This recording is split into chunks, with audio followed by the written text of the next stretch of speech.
Okay, hey, welcome to an episode of On the Wrist from Off the Cuff. To have a really cool premiere for you guys from the brand Traska. A little about them: they're headquartered out of Jacksonville Beach, Florida, founded by John Mack with the intention of making a watch that you could wear without worrying about, a true tool watch fit for any activity. Now, for this particular model, this is actually a chronograph, and it's their first chronograph release, and it's something that I think a lot of micro brands work towards. You don't really start out with a chronograph unless that's going to be your theme, and you kind of specialize. So it is very cool to see a brand kind of go strength to strength with releasing a full line of wristwatches. I think they also are working on some heavy complications that I've seen as well. I haven't seen in person, but this one I did see in person, and I'm excited, guys. So firstly, about chronographs, some key common characteristics in the language. When you're looking for a piece like this, of course, you're going to find external pushers to activate timing functions with multiple subdials to measure elapsed time, often featuring additional scales depending on the subgenre. Here, I'd say this doesn't really have like a particular theme, whether it be, motorsports or dress watches or anything like that. I think this is just kind of a sporty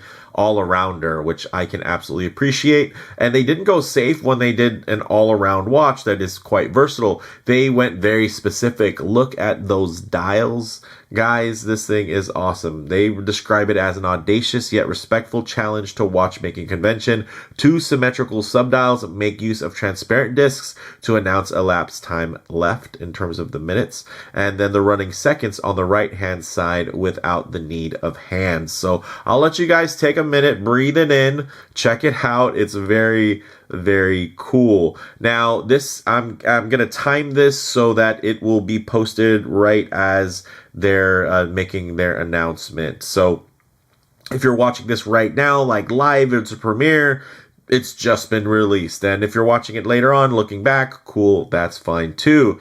Now, in terms of some of those details, these are going to go for $16.50 direct, and that is buying them directly from Traska. The release date is going to be March 1st, 2026, with 100 units immediately available at launch, while remaining outside of that first 100 would be restocking mid to late April of 2026. So this is a cool one and a premiere, so I'm really happy to be able to kind of share this with you guys. Hopefully this might even be one of the first videos for this watch, and I'm sure not the last though, because this thing is sweet. So with that said, let's go ahead and zoom the camera out, get this piece in hand, and take a closer look. Okay, continuing this world premiere here. Check it out. My gosh. All right. In terms of the dimensions, 39 millimeters in diameter, 14 millimeters thick, and that is including that box dome sapphire. Without that, it actually is a lot thinner at about 11.8, so under 12 millimeters, which is pretty wild. And I'll say that when you look at the visual weight, it's not slab-sided. It doesn't seem thick. I will say in the hand, on the wrist, very well balanced. So very, very nice. Now, when it comes to the lug to lug, 45.5 millimeters is what I get for my caliper. So very, very nice, very wearable size. And I think it does have enough wrist presence for those of you who do like larger chronographs. I think it still is going to be good to go. Also, of course, this is a Traska watch, so it's going to be that 316L stainless steel, and it does have that scratch resistant hard coating, which adds another 1000 HV Vickers of hardness, which takes it about to 1200. So, which normal 316L is going to be around 200. So yeah, you do the math. It does have some beautiful high polished chamfers, and I will say the fit and finish on this bracelet have been elevated. Guys, look at the bevel work. I mean, not to say that Traska has been a slouch in the past, but this is definitely something that they put extra time into. Look at that applied logo. Very nice. So there's all those little niceties that people have been asking for, and you know what? Here you go. We're trying them out on a more premium model, more elevated. Of course, $16.50 might sound expensive, but for an automatic chronograph, that's actually pretty affordable, especially when you consider things like having that tungsten tachymeter bezel insert. Also, the fact that this has a column wheel and vertical clutch system, because it's using the Seiko Instruments NE86 movement. So you're going to get 45 hours of power reserve beating at 4 hertz. Yes, 4 hertz, so 28,800 vibrations per hour in terms of that beat rate.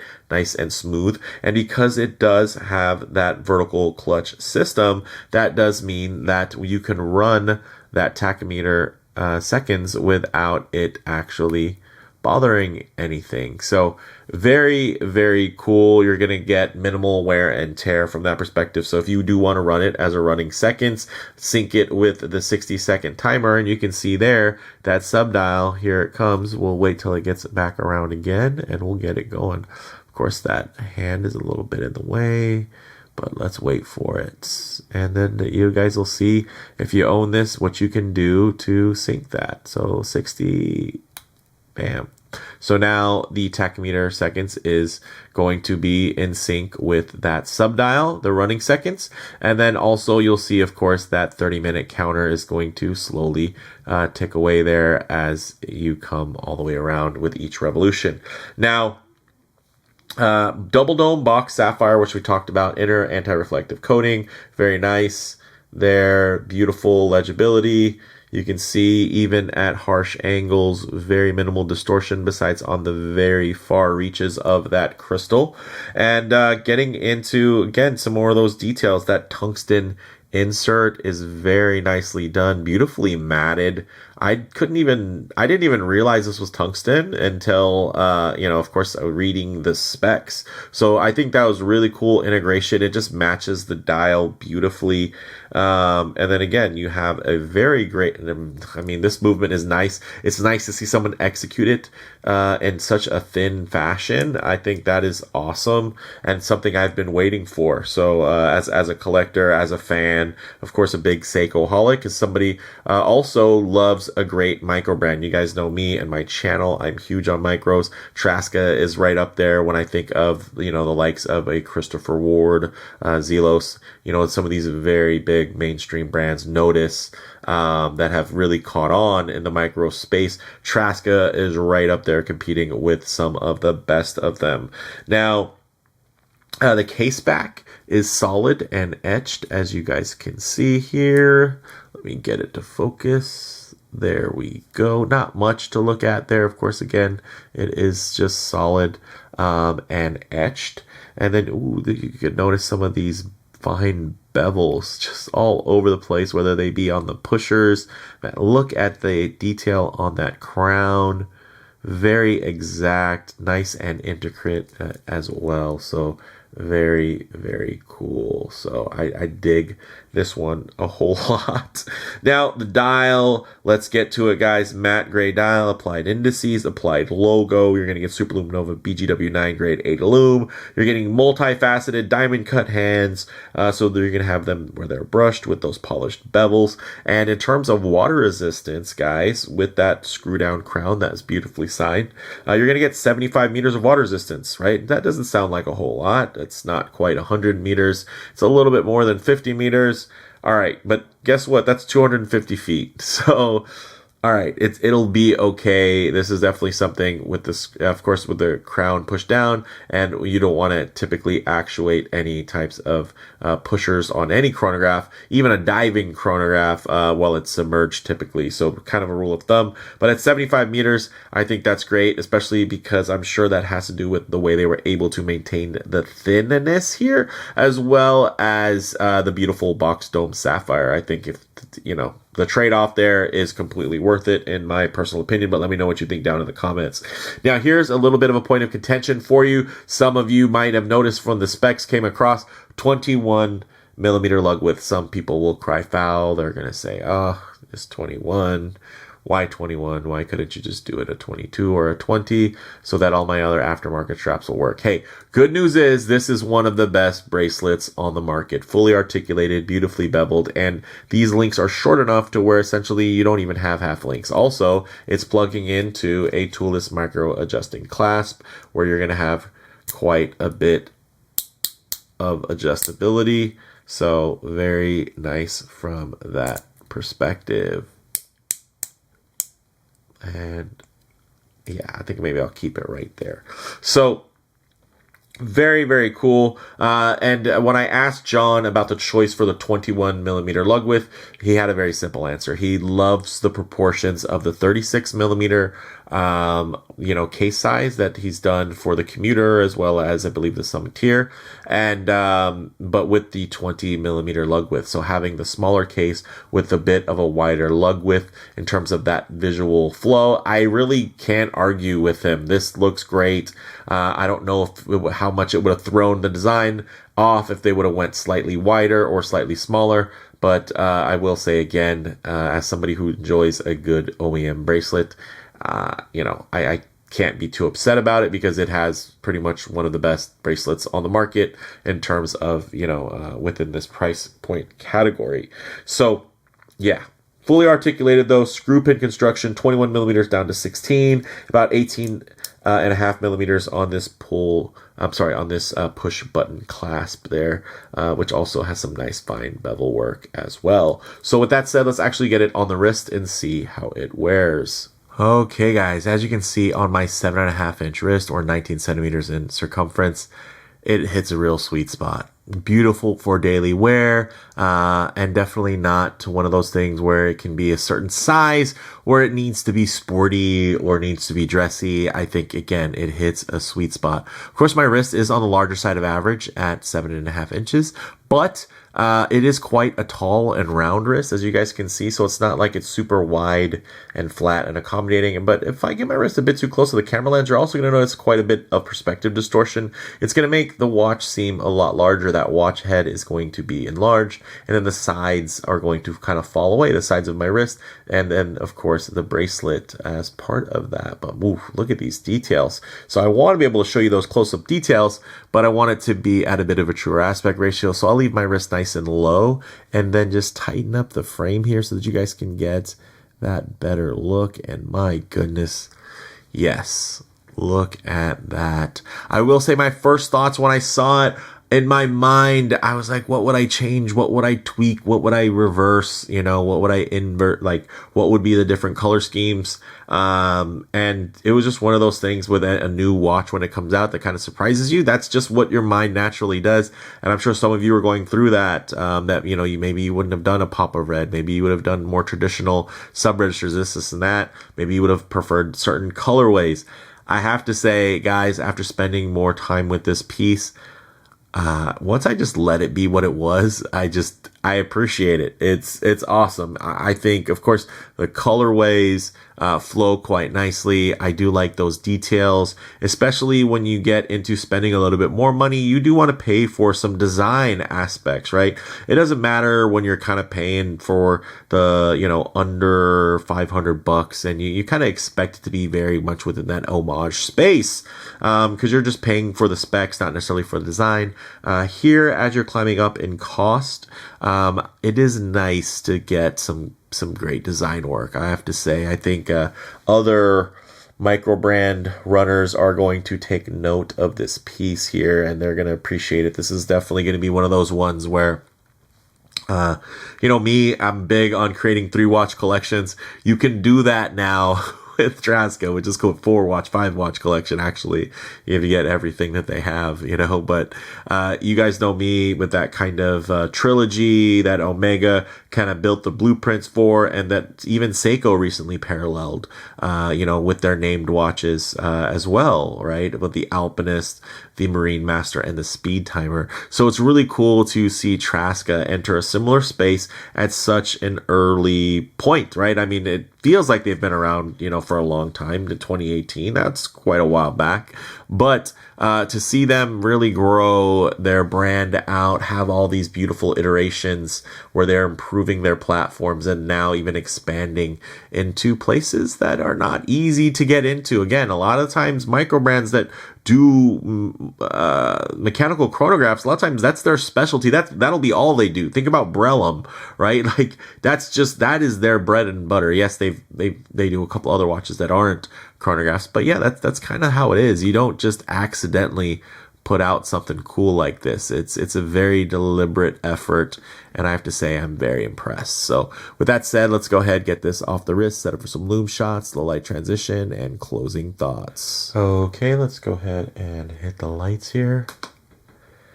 Oh, cool blue. Yes. Now, again, This isn't a dedicated sports watch, or dedicated dress watch. It's a bit in the middle. So you're going to get very nice lume, but, you're missing out on some of the scales, let's face it, right? Because they're not lumed.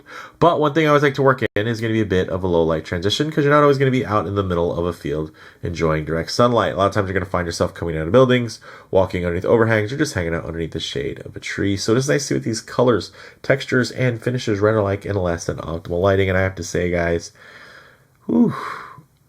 what a cool choice. And I love that they really committed to the tungsten with the matching dial and also the pop of red. I think it would have looked great even with just a little white there and made it very monochromatic. There's definitely, it looks nothing like a Speedmaster, but you get some of those kind of light side of the moon type of vibes from it. I don't know. What do you guys think? But I love the hints here of just the tonality because you do have matte surfaces, and then of course those discs and the micro texturing that's on them is, they even give you a little bit of a sun ray effect, whether it be from underneath or from the disc or both, giving you just kind of a 3D pop to it, which I can appreciate. So very, very cool. And of course, like most people want, you have the date window there at 6 o'clock with a nice circular